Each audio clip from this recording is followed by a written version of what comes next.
नमस्कार मित्रों, बहुत बहुत स्वागत है आपका आपके अपने YouTube channel Adania education academy Asind पर। हम जो है आपके कक्षा 10 का विज्ञान पढ़ रहे थे और इसमें हमने आपका सेकंड लेसन यानी दूसरा जो अध्याय हमने शुरू किया था अम्ल, क्षार और लवण को लेकर। उसमें हमने अम्ल और क्षार के बारे में अपने प्रारंभिक जानकारी प्राप्त कर ली थी कि अम्ल क्या होते हैं, क्षार क्या होते हैं, इसके उदाहरण हमने देखे थे और इनके गुण हमने देखे थे। आज हम बात करेंगे अम्ल और क्षार की जो रासायनिक अभिक्रियाएं हैं उन अभिक्रियाओं को लेकर। आज हम बात करेंगे कि अम्ल की अभिक्रिया अगर धातु के साथ कराई जाए तो क्या होगा, या क्षार की अभिक्रिया धातु के साथ कराई जाए तो क्या होगा, या अम्ल क्षार की अगर आपस में क्रिया कराई जाए तो क्या होगा, अम्ल क्षार का मापन कैसे करते हैं, यानी कौन सा अम्ल प्रबल है, कौन सा अम्ल दुर्बल है, कौन सा अम्ल क्षार प्रबल है, कौन सा क्षार दुर्बल है, तनु अम्ल क्या होते हैं, सांद्र अम्ल क्या होते हैं, इन सब को लेकर आज हम चर्चा करने वाले हैं। तो आइए आज का जो अपना पहला जो टॉपिक है वो अपन शुरू करते हैं, अम्ल क्षार की धातु के साथ अभिक्रिया। पहला जो आज का टॉपिक है अपना अम्ल व क्षार की धातु के साथ अभिक्रिया। अम्ल व क्षार की धातु के साथ अभिक्रिया, धातु के साथ अभिक्रिया। देखिएगा, चाहे अम्ल हो या फिर क्षार हो, अम्ल हो या क्षार हो, दोनों धातु के साथ क्रिया करके क्या देते हैं, हाइड्रोजन गैस देते हैं। चाहे अम्ल ले लें या अपन क्षार ले लें। जैसे मान लो मैं यहाँ पे ऐसे लिख देता हूँ अम्ल प्लस क्या लिख देता हूँ मैं धातु। अम्ल और धातु अगर मैं लिख दूंगा तो मुझे क्या मिलेगा, इधर मिलेगा एक तो धातु लवण, क्या मिलेगा, धातु लवण, और साथ में मिलेगी हाइड्रोजन गैस, क्या मिलेगी, हाइड्रोजन गैस। और यदि मान लो मैं यहाँ अम्ल की जगह पे क्या ले लूँ, मैं क्षार ले लूँ, क्या ले लूँ, क्षार प्लस धातु ले लूँ अगर मैं, तो भी मुझे यहाँ पर क्या मिलेगा, धातु लवण, और बाहर क्या निकलेगी, हाइड्रोजन गैस निकलेगी। यानी अम्ल या क्षार की क्रिया अगर धातु के साथ कराई जाए तो धातु लवण का निर्माण होता है और साथ में हाइड्रोजन गैस क्या होती है, मुक्त होती है। सर कोई उदाहरण, बिल्कुल इसके उदाहरण अपन देखते हैं। देखिएगा इसके उदाहरण क्या क्या हो सकते हैं, अपने अपनी मर्जी से बना सकते हैं, ऐसा कुछ नहीं है। सबसे पहले जैसे मैं ले लेता हूं एक धातु ले लेते हैं, जैसे अपन मान लो जिंक। ये जिंक की क्रिया मैं करा रहा हूं अम्ल के साथ यानी HCl के साथ करा रहा हूं, तो हाइड्रोजन गैस मुक्त होगी तो ये क्या बनेगा, ZnCl2, और बाहर क्या निकलेगी, हाइड्रोजन गैस यानी ये H2। संतुलित करने के लिए मैं यहाँ पे लिख देता हूँ 2। अब आप कहोगे सर हमें कैसे पता चलेगा कि यहाँ पर ये क्लोरीन हमें 2 लिखने हैं। तो आपने 9th क्लास के अंदर फॉर्मूला आपने पढ़ा होगा, संयोजकता के बारे में पढ़ा होगा कि जिंक की जो होता है उसकी संयोजकता कितनी होती है, 2 होती है, जबकि क्लोरीन की संयोजकता कितनी होती है, 1 होती। इसका मतलब एक जिंक के साथ 2 क्लोरीन जुड़ेंगे, एक जिंक के साथ 2 क्लोरीन जुड़ेंगे। यानी आप इसको ऐसे समझ सकते हो, अगर मान लो मैं यहाँ पे ये देखो जिंक, तो जिंक ऐसे ही रहेगा, Zn+2 ऐसे होता है, लेकिन अगर आप इसको तोड़ोगे तो कैसे टूटेगा, Cl- और H+। अब देखिएगा ये तो इसके साथ जुड़ नहीं सकता ना, क्योंकि प्लस प्लस तो आपस में जुड़ेंगे नहीं, जुड़ेगा तो कौन जुड़ेगा, माइनस। तो आपने पढ़ा होगा कि देखो इसका अपने इसके नीचे लिखेंगे और इसका अपने इसके नीचे लिखेंगे, तो ये क्या हो जाएगा आपका, एक है तो एक को लिखने की जरूरत ही नहीं है, जिंक का जिंक लिख देंगे और ये क्लोरीन Cl और ये इसके नीचे लिख देंगे 2 ऐसे। तो ये आपने 9th क्लास में पढ़ा है ना, जिंक क्लोराइड। तो ये क्या बन गया आपका, जिंक क्लोराइड। ठीक है, इसके अंदर धातु है यानी ये धातु लवण कह सकते हैं अपन इसको। और उदाहरण लेते हैं अपन, देखिए और भी ले सकते हैं अपन। जैसे अपन ले लेते हैं कॉपर Cu, इसकी क्रिया अपन कराते हैं मान लो H2SO4 सल्फ्यूरिक अम्ल के साथ, तो ये क्या बन जाएगा बताओ, ये बनेगा एक तो कॉपर सल्फेट CuSO4 और बाहर क्या निकलेगी, हाइड्रोजन। इसमें भी हाइड्रोजन गैस बाहर निकल गई, यानी ये बन गया आपका कॉपर सल्फेट। इसको अपन बोलेंगे जिंक क्लोराइड और इसको अपन बोलेंगे कॉपर सल्फेट। तो यहाँ आप देख सकते हो कि धातु की क्रिया अपन ने किसके साथ कराई, अम्ल के साथ करवाई। किसके साथ करवाई, अम्ल के साथ। तो यहाँ पर आपको क्या मिला, धातु लवण, और बाहर क्या निकल गई, हाइड्रोजन गैस क्या हो गई, बाहर निकल गई। क्या निकल गई, हाइड्रोजन गैस बाहर निकल गई। ठीक है, अब उसी प्रकार से अपन देखते हैं कि अगर मान लो कि क्षार की क्रिया करवाई जाए, अगर किसकी क्रिया कराई जाए, अरे ऐसे बहुत सारे ले सकते हैं। जैसे चलो मान लो मैग्नीशियम ले लो, और भी एग्जाम्पल खूब बना सकते हैं अपन। तो ये क्या बन जाएगा, MgCl2 मैग्नीशियम क्लोराइड, और बाहर क्या निकल जाएगी, हाइड्रोजन गैस।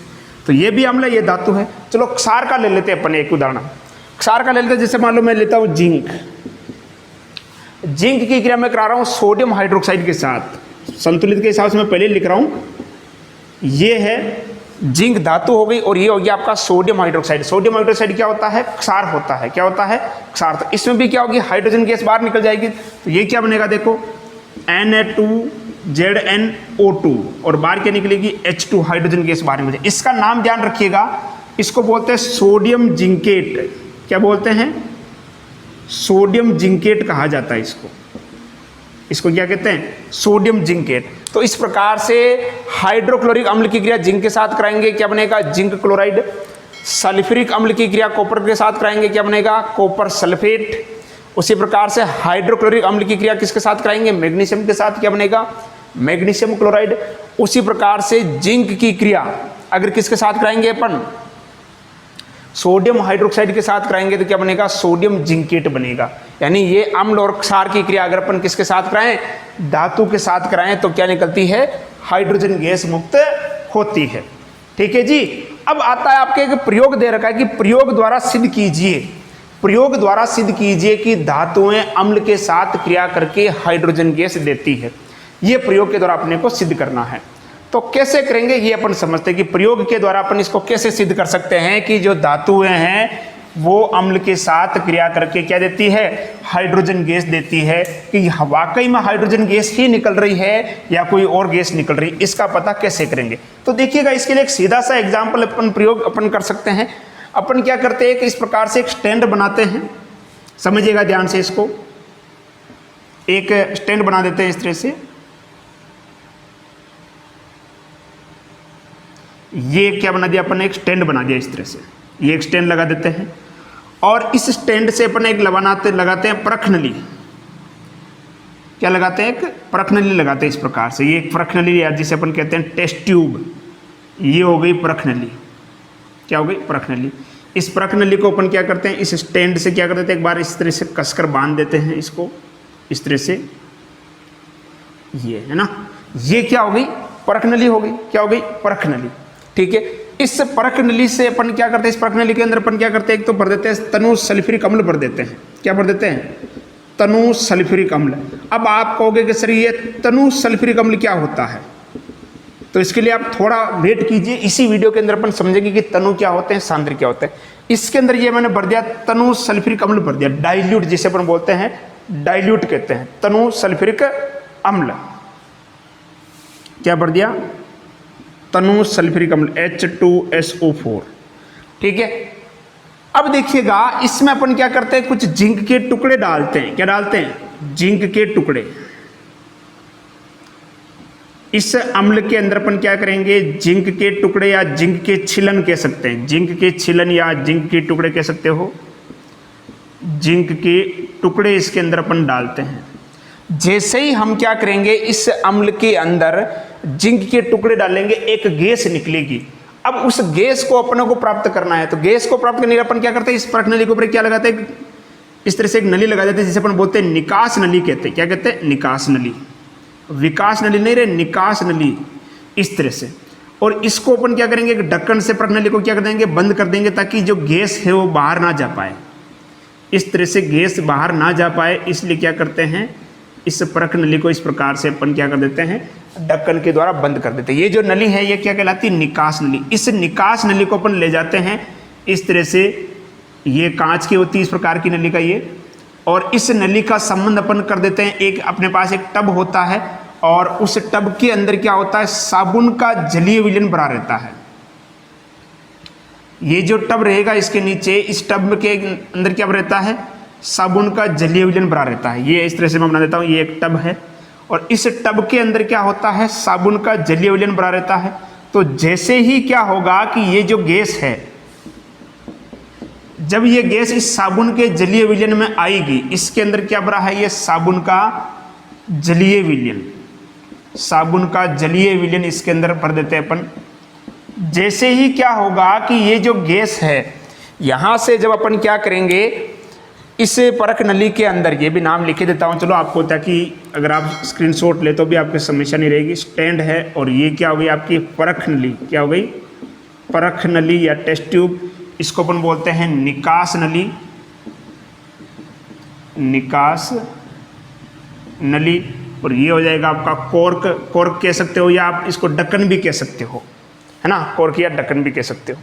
ठीक है, तो जैसे ही अपन क्या करेंगे, इस तनु सल्फ्यूरिक अम्ल के अंदर जिंक के टुकड़े डालेंगे, यहां से क्या होगी, गैस निकलेगी, ये गैस ऊपर जाएगी। और अब देखो ये तो ढक्कन बंद है, तो ये गैस जाने के लिए एक ही जगह बची है, नली।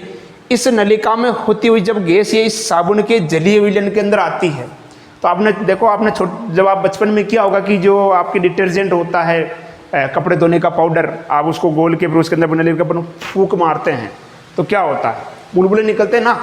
तो फूंक यानी हवा ही तो निकल रही है, तो यहाँ से भी ये हवा आ रही है, एक प्रकार से गैस आ रही, तो यहाँ से क्या होंगे, बुलबुले निकलेंगे। इस तरह से क्या निकलेंगे, बुलबुले, इस साबुन के जलीय विलयन से बुलबुले निकलेंगे। अब मैं पूछता हूँ कि ये बताओ, ये बुलबुले किसकी वजह से उठ रहे हो? आप कहोगे सर यहाँ से जो ये गैस आ रही है ना, इस गैस की वजह से ये बुलबुले उठ रहे हैं। जब हम क्या करते हैं, इन बुलबुलों के पास, जब हम इन बुलबुलों के पास एक जलती हुई मोमबत्ती लेकर जाते हैं, जब इन बुलबुलों के पास अपने एक जलती हुई मोमबत्ती लेके जाते हैं, तो ये फट फट की आवाज के साथ जलती है। मोमबत्ती जो है ये क्या होती है, फट फट की आवाज के साथ जलती है। मोमबत्ती किसकी आवाज के साथ, फट फट की आवाज के साथ जलती है। यदि फट फट की आवाज आती है, इसका मतलब वो गैस कौन सी है, हाइड्रोजन है, आवाज के साथ जलती है। मोमबत्ती जो है वो फट फट की आवाज के साथ जलती है। यदि फट फट की आवाज आ रही है, इसका मतलब निकलने वाली गैस कौन सी है, हाइड्रोजन गैस है। तो इस प्रकार से हम प्रयोग द्वारा ये सिद्ध कर सकते हैं कि धातु की क्रिया जब किसी अम्ल के साथ, या यूं कह सकते हैं कि अम्ल की क्रिया जब किसी धातु के साथ कराई जाती है, तो हाइड्रोजन गैस मुक्त होती है। ठीक है, तो आप इसका फटाफट स्क्रीनशॉट ले लो, फिर अपन आगे पढ़ते हैं।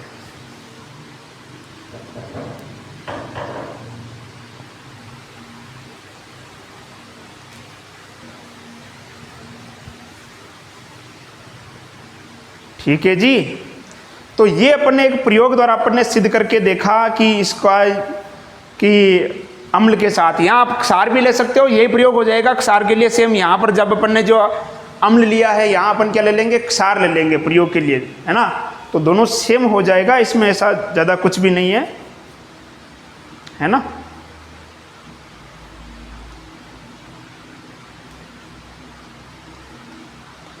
अगली अपन बात करते हैं कि धातु कार्बोनेट और धातु बाइकार्बोनेट। धातु कार्बोनेट या फिर धातु बाइकार्बोनेट के साथ अगर अपन क्या करेंगे, अम्ल या क्षार की क्रिया करवाते हैं, तो क्या होता है वो अपन देखेंगे। कि धातु कार्बोनेट के साथ अगर अपन मान लो अम्ल की क्रिया करवाएं तो क्या होगा, है ना। तो जब धातु कार्बोनेट के साथ अम्ल की क्रिया करवाई जाती है तो क्या बनता है, लवण और जल बनता है। इसका मतलब कार्बोनेट जो होते हैं, धातु कार्बोनेट, उसकी प्रकृति कैसी होती है, क्षारीय होती है। मिटा दें, चलो देखिए, धातु कार्बोनेट और धातु बाइकार्बोनेट क्या होते हैं वो अपन बात कर लेते हैं। कार्बोनेट क्या होता है, CO3-2। देखिएगा, कार्बोनेट क्या होता है, CO3-2, ये होता है कार्बोनेट। अगर मैं इसके साथ क्या कर दूं, 2 सोडियम लगा दूं, तो ये क्या बन जाएगा, Na2CO3। यानी सोडियम क्या होता है बताओ, Na+ होता है ना। तो इसका इसके नीचे लिखेंगे, इसका इसके नीचे लिखेंगे, तो ये क्या बनेगा बताओ, सोडियम का इसके नीचे लिखेंगे तो क्या हो जाएगा, Na2 और CO3। इसमें तो कुछ है नहीं, एक को लिखने की जरूरत ही नहीं है। तो इसको अपन बोलेंगे, ये तो हो गया सोडियम, ये हो गया कार्बोनेट। नाम क्या हो जाएगा इसका, सोडियम कार्बोनेट। क्या हो जाएगा, सोडियम कार्बोनेट। ठीक है, तो ये है कार्बोनेट और ये है सोडियम। और सोडियम क्या होता है, धातु, इसलिए इसको अपन धातु कार्बोनेट कहते हैं। एक आता है सोडियम बाइकार्बोनेट या धातु बाइकार्बोनेट।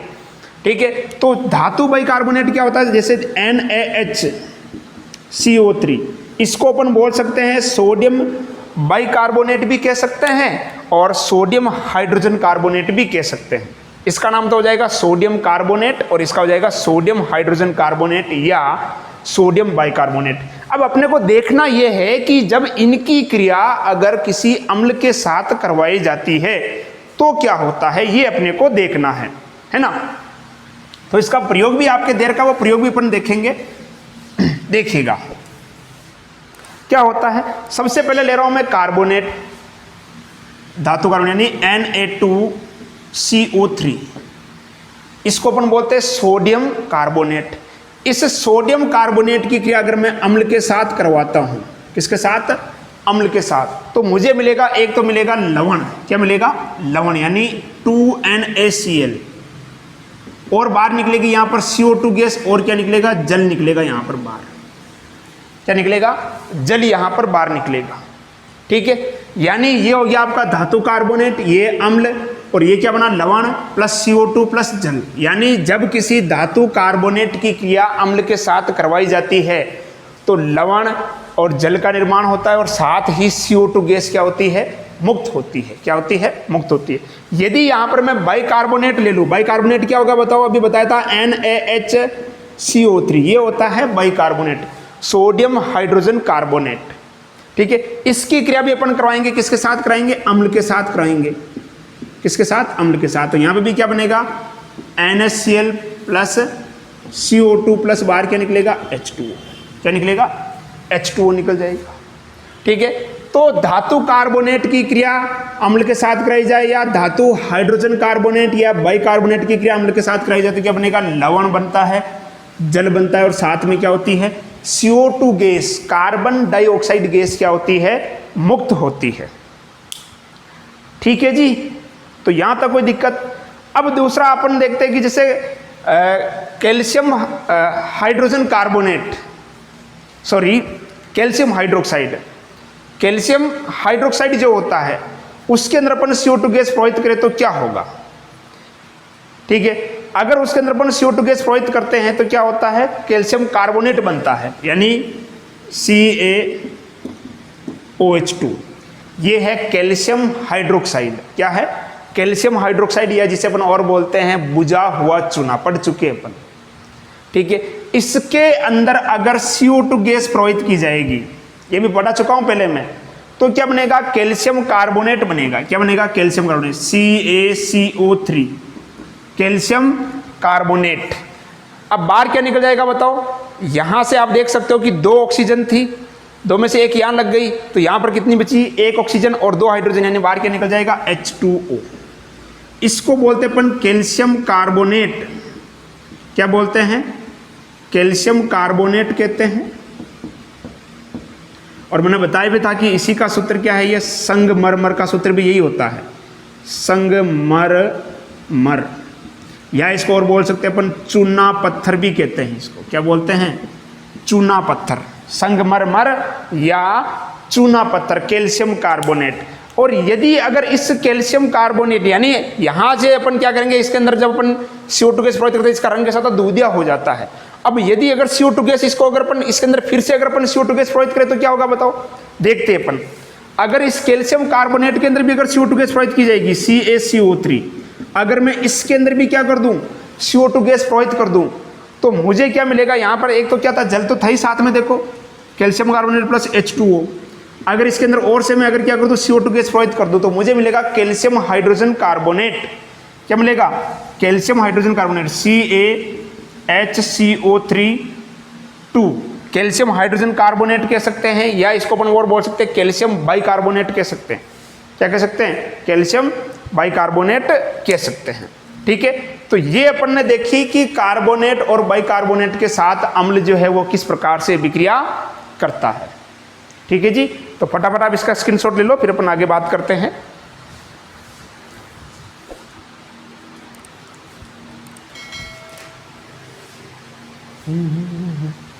ये क्या थोड़ा ऊपर नीचे हो जाता है बार बार।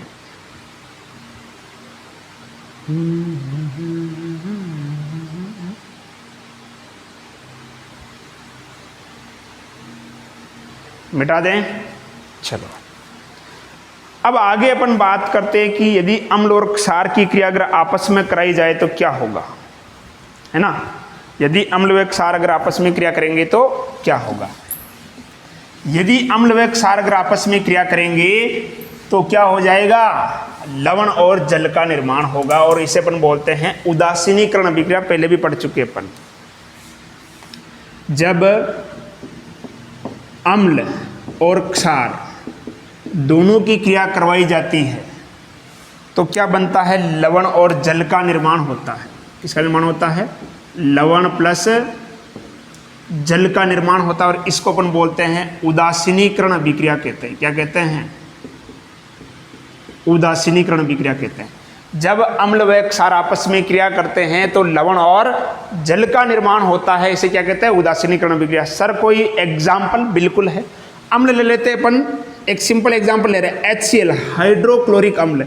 और जब इस हाइड्रोक्लोरिक अम्ल की क्रिया अपन कराएंगे किसके साथ, सोडियम हाइड्रोक्साइड के साथ करवाते हैं, तो अपने को क्या मिलेगा, यहाँ पर देखिएगा NaCl और बाहर क्या निकलेगा, H2O। सर ऐसा कैसे हुआ?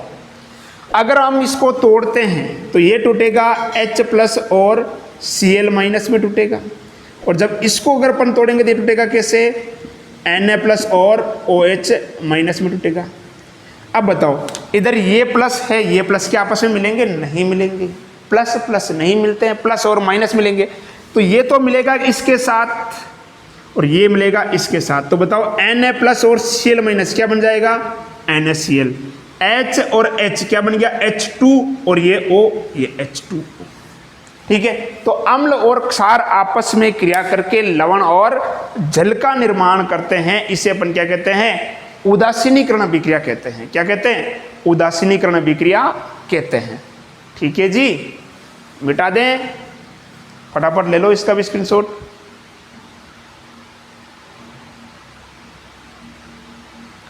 चलो अगला आता है तनुकरण। तनुकरण क्या होता है, अगला एक शब्द है आपके तनुकरण। डाइल्यूशन। देखिए, तनुकरण से पहले अपन बात करते हैं आयनीकरण के बारे में। आयनीकरण, आयनीकरण का मतलब होता है आयनों में टूटना, आयनों में टूटना। अब आयन का मतलब धनायन और ऋणायन, यानी जब किसी पदार्थ में अपन जल मिलाएंगे वो धनायन और ऋणायन में टूटेगा। जैसे मैं आपके सामने लिखता हूं HCl और एक लिख देता हूं मैं NaOH, हाइड्रोक्लोरिक अम्ल और सोडियम हाइड्रोक्साइड। जब इसके अंदर अपन जल मिलाएंगे तो ये कैसे टूटेगा, H प्लस और Cl माइनस, और ये कैसे टूटेगा, Na प्लस और OH माइनस। ये धनायन है और ये ऋणायन, तो ये आयनों में टूट गया।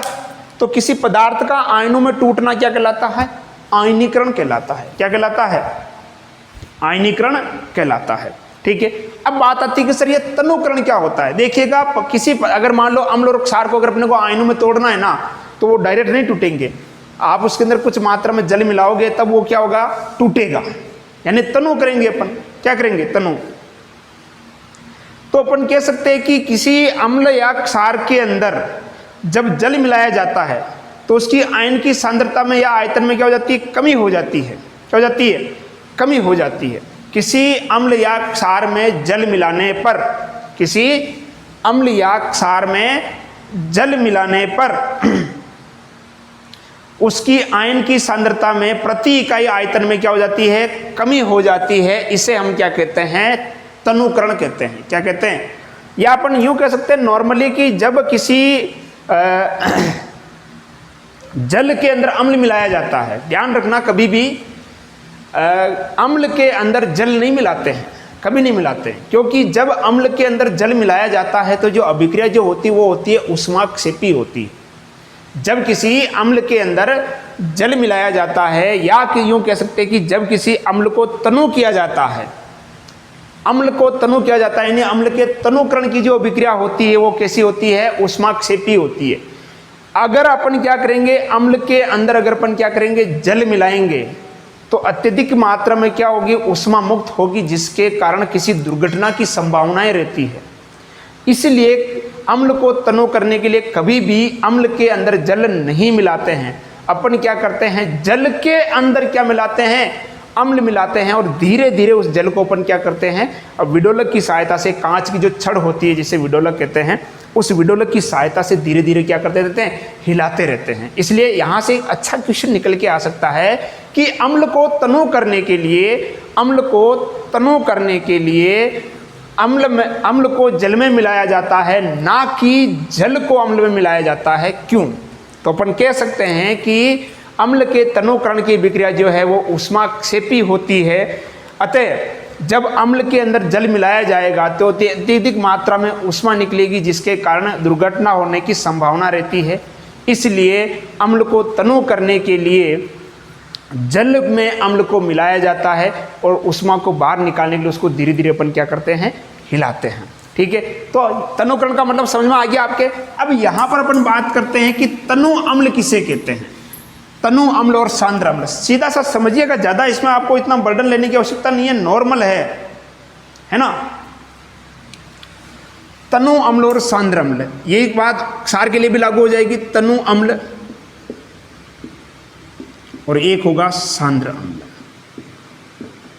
देखिएगा, सांद्र अम्ल क्या होगा, जो प्योर अम्ल होता है ना, 100% एसिड जैसे अपन यूं कह सकते हैं, ठीक है, जिसके अंदर जल नहीं होगा वो क्या होगा, सांद्र अम्ल होगा।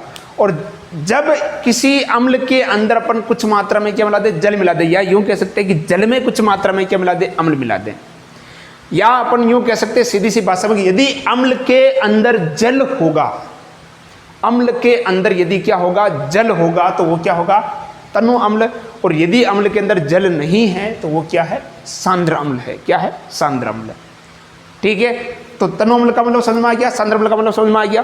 तो अब बात करते हैं सर ज़्यादा खतरनाक कौन सा होता है, एसिड तो बहुत खतरनाक होता है, तो भाई सांद्र अम्ल क्या होगा, ज़्यादा खतरनाक होगा तनु अम्ल की बजाय, क्योंकि इसके अंदर तो कुछ मात्रा में जल मिला दिया ना, तो इसकी जो मतलब अम्ल की जो प्रबलता है वो क्या होगी, कम हो गई। अब सर ये प्रबलता का मतलब क्या हुआ कि कोई भी पदार्थ है उसका अम्लीय गुण कितना अधिक है ना। अम्ल और क्षार की प्रबलता, अगले अपन बात करते हैं अम्ल और क्षार की प्रबलता।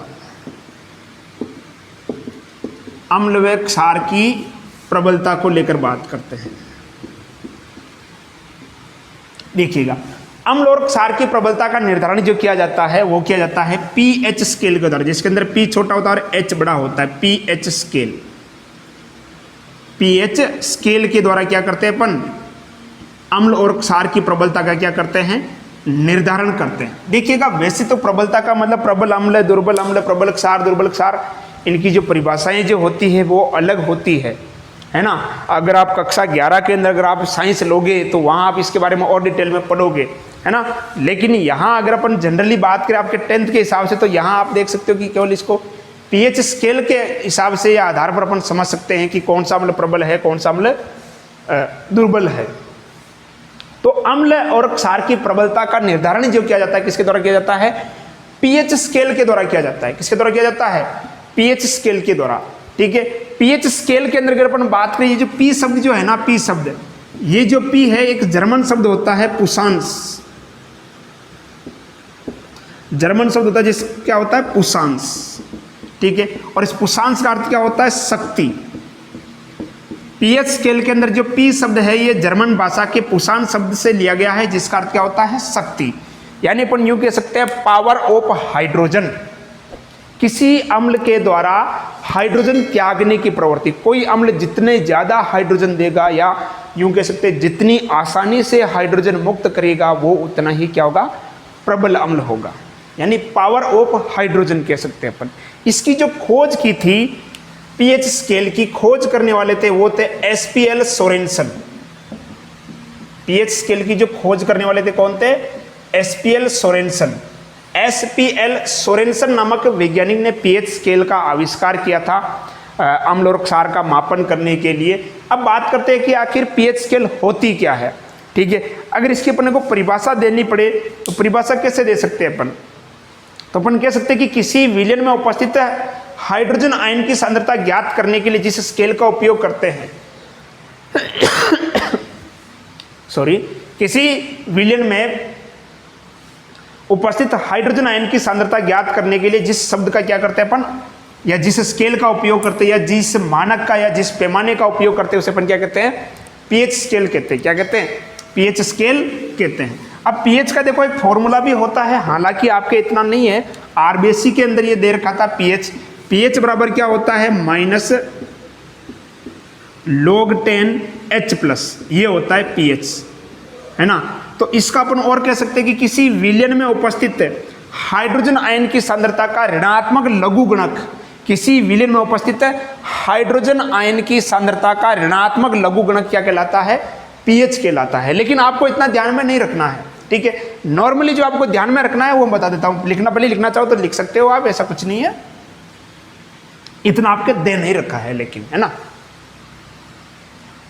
मिटा दे। देखिए पीएच स्केल कैसी क्या होती है वो उसको अपन समझ लेते हैं एक बार। देखिए पीएच स्केल जो होती ना, इसके ऊपर इस प्रकार से नंबर लिखे होते हैं। थोड़ा गलत बन गया ये, एक ये इस प्रकार की एक स्केल होती है जिस पर 0 से लेकर कहां तक? 0 से 0 से लेकर 14 तक नंबर लिखे होते हैं, और बीच में इसमें आ जाएगा आपके सेंटर में क्या आ जाएगा? 7। थोड़ा इसको सेंटर में ले लेते हैं अपन, यहाँ पे है ना, ये हो गया, चलो बिल्कुल सही। अगर किसी विलयन की पीएच अगर 7 है तो ना तो अम्ल है ना क्षार है। अगर ना अम्ल या क्षार नहीं है तो उसको अपन बोलेंगे उदासीन। अगर किसी पदार्थ की पीएच 7 से कम है तो वो क्या होगा? अम्ल होगा। क्या होगा? अम्ल।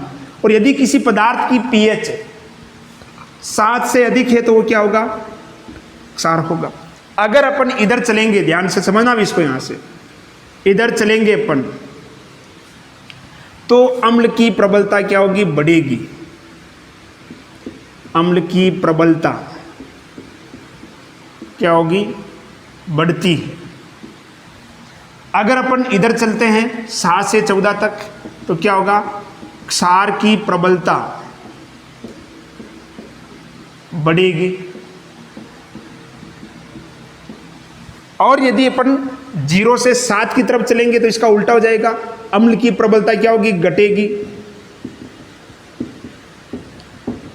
अम्ल की प्रबलता घटेगी। और यदि अपन ऐसे चले इधर, यानी पीएच कम होती जाए तो अपन कह सकते हैं क्षार की प्रबलता घटेगी। क्षार की प्रबलता घटेगी, है ना। ये इस तरह से अपन कह सकते हैं। अब यदि आपके सामने मान लो कि 2 पदार्थ है, 2 अम्ल है, मैं ये कह सकता हूं एक अम्ल है आपके पास, मान ले ए और एक है बी। इस अम्ल की पीएच है मान लो 2.3 और इसकी मान लेते अपन 5.6। अम्ल ए है जिसकी पीएच कितनी है? 2.3 है। अम्ल बी है जिसकी पीएच कितनी है? 5.6 है। अब मैं आपसे पूछूं कि बताओ ज्यादा प्रबल अम्ल कौन सा हुआ? तो ध्यान से देखिएगा कि जैसे अपन 7 से 0 की तरफ बढ़ेंगे, जैसे पीएच जितनी कम होगी अम्ल उतना ही क्या होगा? प्रबल होगा। पीएच घटेगी तो अम्ल की प्रबलता बढ़ेगी, और पीएच बढ़ेगी तो क्षार की प्रबलता बढ़ेगी। देख रहा है ना यहाँ पे, देखो इधर अपन घट रहा है, इधर चलेंगे तो पीएच घटेगी, पीएच घटेगी तो अम्ल की प्रबलता क्या होगी? बढ़ेगी। और यूं चल रहे हो आप, पीएच बढ़ेगी 0 से देखो 7 तक तो अम्ल की प्रबलता क्या हो जाएगी? घट जाएगी। अब बताओ, यानी अपन कह सकते हैं कि पीएच जितनी कम होगी, पीएच जितनी कम होगी अम्ल उतना ही क्या होगा? प्रबल होगा। अब बताओ दोनों में से कौन होगा? अब आप कह सकते हो कि सर अम्ल ए जो है इसकी पीएच 2.3 है, जबकि अम्ल बी जो है इसकी पीएच जो है वो 5.6 है। इस हिसाब से कि ए की पीएच कम है इसलिए ये प्रबल अम्ल है, जबकि बी की पीएच ज्यादा है इसलिए ये प्रबल अम्ल है, सॉरी दुर्बल अम्ल है। ए की पीएच कम है इसलिए ये प्रबल अम्ल है, बी की पीएच ज्यादा इसलिए ये दुर्बल अम्ल है। ठीक है। उसी प्रकार से अगर मैं क्षार का ले लूं यहां पर सी और डी, इसकी पीएच मान लेते हैं अपन 8.9 और इसकी मान लेते हैं अपन 11.2। तो देखिए पीएच बढ़ेगी तो क्षार की प्रबलता बढ़ेगी। अब बताओ कौन सा ज्यादा प्रबल है? तो सर क्षार की प्रबलता जो है पीएच बढ़ने के साथ बढ़ रही है, इसका मतलब जिसकी पीएच ज्यादा होगी वो प्रबल क्षार होगा और जिसकी पीएच कम होगी वो दुर्बल क्षार होगा। तो तो बताओ प्रबल क्षार कौन सा? आप कहोगे सर डी प्रबल क्षार है और सी दुर्बल क्षार है। ठीक है, समझ में आ गया? क्लियर? तो ये होता है आपका पीएच का कंसेप्ट। क्या है? पीएच का कंसेप्ट। यहाँ से कई बार क्वेश्चन जो है बन के आते हैं। कई बार आप किताब के अंदर देखोगे वहाँ पर आपको कुछ पीएच के मान दे रखे हैं। जैसे मान लो कि नींबू के रस की पीएच कितनी होती है, हमारी जो जठर ग्रंथि होती है उसे जो HCl अम्ल निकलता है जिसे अपन जठर रस कहते हैं, जठर रस की पीएच कितनी होती है ना। और शुद्ध जल की पीएच, शुद्ध जल की पीएच तो आप ध्यान रखना, शुद्ध जल की पीएच कितनी होती है? 7 होती है। शुद्ध जल की पीएच कितनी होती है? 7 होती है। शुद्ध जल की पीएच कितनी होती है? 7। ये ध्यान रखना है। तो शुद्ध जल की पीएच कितनी होती है? 7 होती है। उसी प्रकार से हमारा जो जठर रस है, जठर ग्रंथि जो है, जठर रस की पीएच होती है लगभग कितनी? 1.2 होती है। नींबू का रस है, नींबू के रस की होती है 2.2। नींबू के रस की पीएच कितनी होती है? 2.2 होती है। तो ये सोडियम हाइड्रोक्साइड है, उसकी पीएच कितनी होती है? जनरली 4-5 पीएच के मान है। आप किताब से पढ़ लेना, उसको याद रख लेना, उसमें समझने जैसी कुछ नहीं है कि आपको बस नाम याद रखना, मतलब पीएच का मान ध्यान में रखना है। तो ये समझ में आ गया। पीएच, अम्ल की पीएच जितनी कम होगी वो उतना ही प्रबल होगा, क्षार की पीएच जितनी अधिक होगी वो उतना ही प्रबल क्षार होगा। ठीक है, क्लियर? तो आज की क्लास यहीं तक।